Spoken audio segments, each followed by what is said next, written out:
भारतीय इतिहास में मुगल साम्राज्य के अवसान के उपरांत भारत में एक प्रश्न चिन्ह आकर खड़ा हो गया कि अब भारत का नेतृत्व किसके हाथों होगा। तत्कालीन समय में मराठा पावर प्रबलता के साथ और प्रमुखता के साथ भारत में स्थापित हो चुका था, इसलिए ऐसा प्रतीत हो रहा था कि अब भारत का नेतृत्व मराठे करेंगे। लेकिन दुर्भाग्य से 1761 के पानीपत के तीसरे युद्ध में जिस तरह से मराठों की पराजय हुई, उससे मराठों के भविष्य पर एक प्रश्न चिन्ह लग गया। कहा जाता है कि जो भारत में यूरोपियंस आए थे, पहले पुर्तगाली आए, फिर डच आए, फिर अंग्रेज आए और फिर फ्रांसीसी आए। 18वीं सेंचुरी में अंग्रेजों और फ्रांसीसियों के बीच संघर्ष हुआ और उस संघर्ष में अंग्रेजों को विजयश्री प्राप्त हुई। बंगाल से उन्होंने अपने शासन और सत्ता की शुरुआत की और कालांतर में वे मराठों को भी चुनौती देने लगे। इसलिए ऐसा माना जाता है कि अंग्रेजों ने भारत का शासन मुगलों से नहीं बल्कि मराठों से प्राप्त किया था।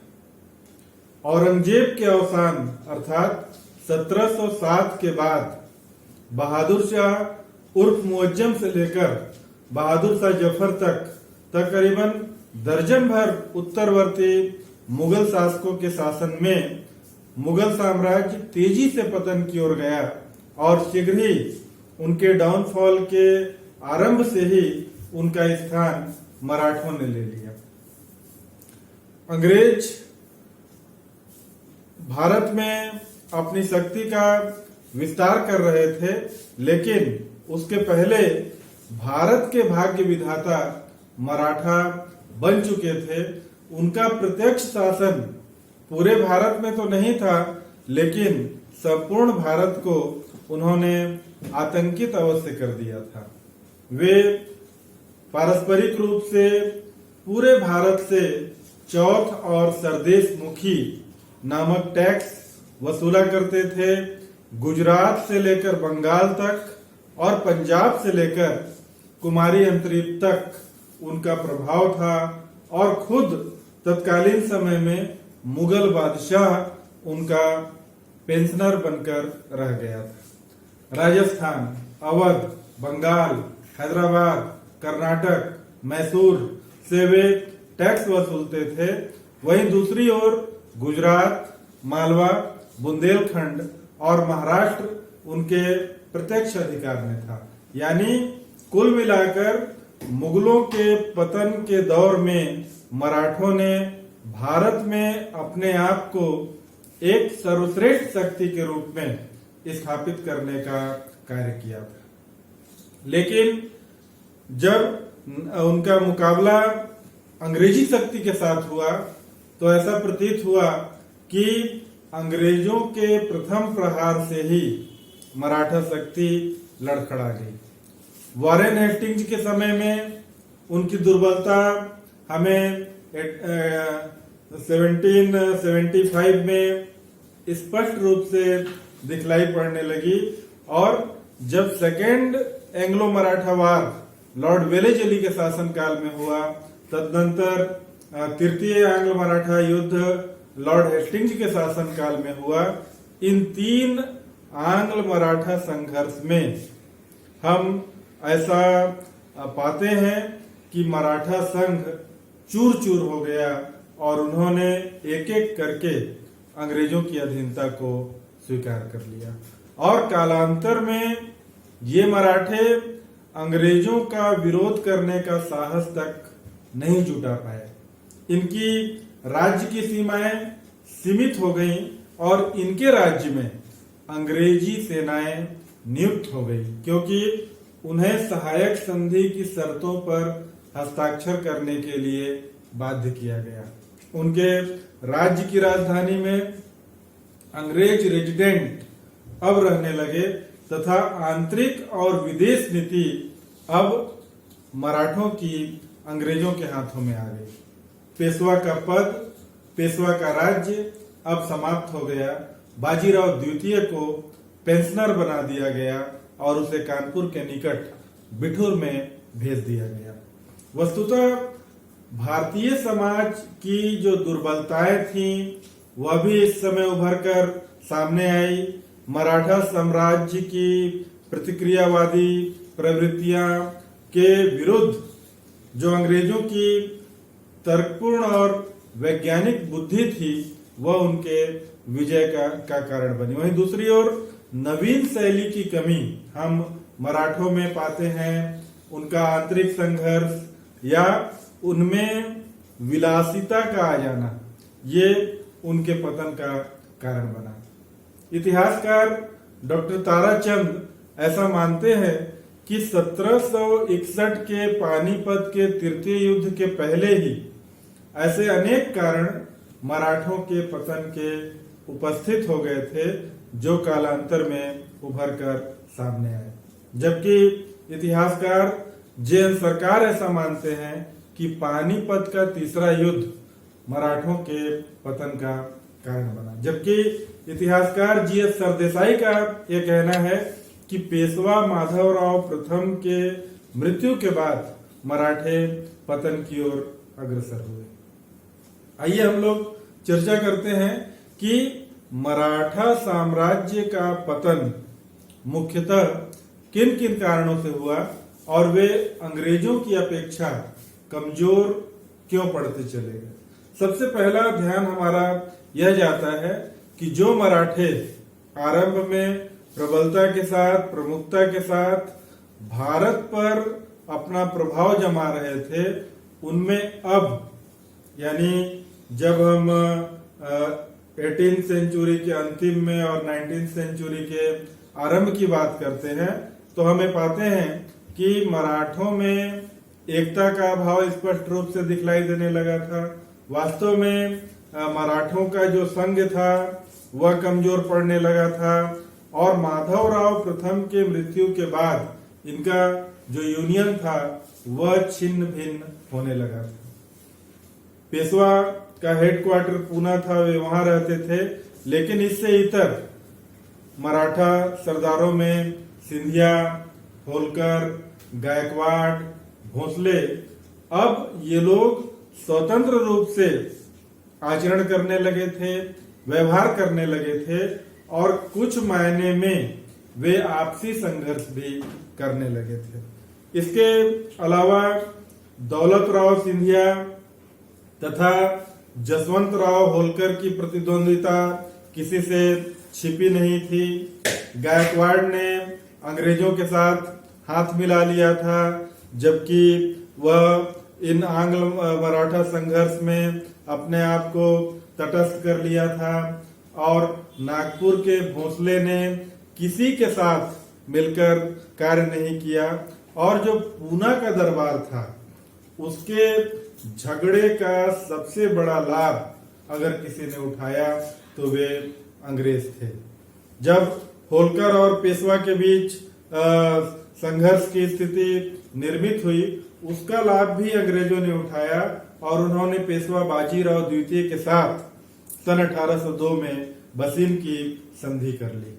मराठों की एक दुर्बलता हम देखते हैं कि उन्होंने संपूर्ण भारत पर अपने प्रभाव का तो दावा किया, टैक्स भी वसूले, लूटमार भी की, लेकिन उत्तरदायित्व को उन्होंने कभी स्वीकार नहीं किया। वे धन लूटना जानते थे, शक्ति प्राप्त करना जानते थे, लेकिन जनता के प्रति शासक का क्या उत्तरदायित्व है उसको निभाना उन्होंने नहीं जाना। इसलिए मराठा साम्राज्य की जड़ें एक प्रकार से खोखली नींव पर आधारित थी और जब हम आंग्ल मराठा संघर्ष की चर्चा करते हैं तो मुख्य रूप से यह देखने में आता है कि मराठों का जो पारंपरिक गुण था, वास्तविक गुण था, उसको वे अब खो बैठे थे। उनकी सामाजिक एकता नष्ट हो चुकी थी और जो उनकी आइडियोलॉजी थी, जो उनका आदर्शवाद था, उससे भी वे भटक चुके थे और वे कुछ मायने में अब अत्यधिक विलास प्रिय भी बन चुके थे।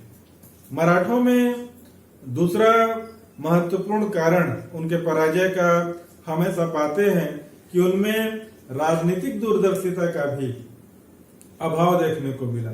जैसा कि अभी हमने बात किया कि प्रशासकीय उत्तरदायित्व को उन्होंने निभाने का कभी प्रयत्न नहीं किया। उनका लक्ष्य सिर्फ एकमात्र था कि मुगल बादशाह को वे अपनी कठपुतली बना लें, और इस लक्ष्य को उन्होंने पाया भी।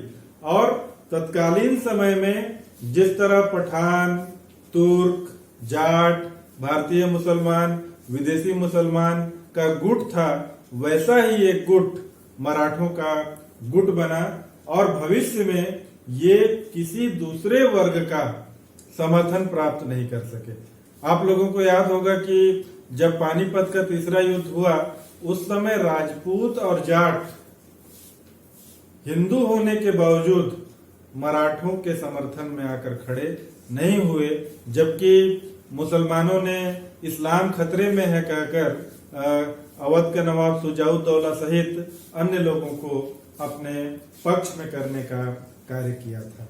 इसके अलावा मराठों ने अपने समय में कहा जाता है कि प्रत्येक मराठा सरदार अपनी अपनी जागीर का स्वतंत्र स्वामी बन गया था। इससे निश्चय ही उनकी एकता कमजोर पड़ी थी, दुर्बल पड़ी थी, और जिस तरह चौथ और सरदेश मुखी वसूलने का वे कार्य करते थे, वे अपने अधीन सरदारों को जागीर दिया करते थे, और इसी का यह परिणाम था कि भविष्य में वे आर्थिक और सैनिक दृष्टि से कमजोर साबित हुए। कुछ सामाजिक दुर्बलता की भी चर्चा होती है कि मराठा ब्राह्मण प्रतिस्पर्धा उस समय से ही आरंभ हो गई थी जब शिवाजी का शासन था, और आगे भी इसका प्रभाव उनमें देखने को मिला। साथ ही साथ 18th सेंचुरी के अंतिम समय में मराठा इतिहास में यह देखने में आता है कि जितने भी प्रमुख या योग्य लोग थे, वे एक एक करके समाप्त होते गए। महाजी सिंधिया 1794 में, अहिल्याबाई होलकर 1795 में, पेशवा माधवराव 1795 में, तुकोजी होलकर 1797 में, और नाना फडणवीस सन 1800 में। और इन प्रमुख मराठा सरदारों के अवसान के बाद जो पेशवा बाजीराव द्वितीय था, वह स्वार्थी दौलतराव सिंधिया और जसवंतराव होलकर के नेतृत्व में जिस तरह से कार्य कर रहा था, वह अपने प्रतिद्वंद्वी अंग्रेजों के मुकाबले काफी कमजोर साबित हुए थे। मराठों ने अपने शासनकाल में चौथ और सरदेश मुखी को वसूला, लूटमार की, लेकिन आर्थिक व्यवस्था की धरातल को इन्होंने तैयार करने का कार्य नहीं किया। इन्होंने कृषि पर ध्यान नहीं दिया, उद्योग पर ध्यान नहीं दिया, व्यापार पर ध्यान नहीं दिया। ये केवल चौथ सरदेश मुखी वसूलते रहे, लूट मार करते रहे, अपनी धाक जमाते रहे, लेकिन प्रजा की संपन्नता का इन लोगों ने ख्याल नहीं रखा। इनके अधीन जो भूभाग था उसकी उचित व्यवस्था इन लोगों ने नहीं की, और कई अवसर तो ऐसे आए कि मराठा सरदारों को अपनी जमीन सेठ साहूकारों को देकर उनसे रुपए प्राप्त भी करने पड़े थे। निश्चय ही यह मराठों की आर्थिक दुर्बलता का परिचायक था। इसके अलावा अंग्रेजों के मुकाबले जो मराठों की सैन्य व्यवस्था थी वह भी कमजोर साबित हुई, क्योंकि मराठा सेना में विभिन्न जाति के सैनिक इन लोगों ने भर्ती कर लिए थे, जिससे इनकी राष्ट्रीयता की जो भावना थी उसका अपलोप हो गया था। मराठों की युद्ध की परंपरागत पद्धति थी गुरिल्ला युद्ध या छापामार युद्ध, लेकिन जब यूरोपियन से इनका मुकाबला हुआ तो इन्होंने अपने ये मूलभूत गुण को छोड़ दिया, उसका परित्याग कर दिया और वे यूरोपियन पद्धति से युद्ध करने लगे और इसमें वे अंग्रेजों से कमजोर पड़े, क्योंकि यूरोपियन सिस्टम को इन्होंने बाद में अडॉप्ट किया, जबकि अंग्रेज आरंभ से ही उस पद्धति का प्रयोग करते थे। नॉर्थ में जब ये आए, नॉर्थ का मैदानी क्षेत्र था, वहां पर गुरिल्ला युद्ध इनका सफल नहीं हो सकता था, और जो इन्होंने यूरोपियन ट्रेंड अपनाया उसमें अंग्रेजों के दुश्मन फ्रांसीसियों की इन्होंने मदद ली, और फ्रांसीसियों ने न तो इनको सतत रूप से सहयोग किया, बल्कि कुछ अवसर ऐसे भी आए जब उनसे इनको धोखा ही मिला। यानी घुड़सवार सेना के बल पर कम ध्यान देना यह मराठों के लिए कालांतर में घातक सिद्ध हुआ। साथ ही साथ जब हम तुलनात्मक अध्ययन करते हैं मराठा सेना का और अंग्रेजी सेना का, तो हम पाते हैं कि मराठों की सेना की गुप्तचर व्यवस्था, उनकी कूटनीति, उनका सैन्य संगठन अंग्रेजों की अपेक्षा काफी कमजोर था।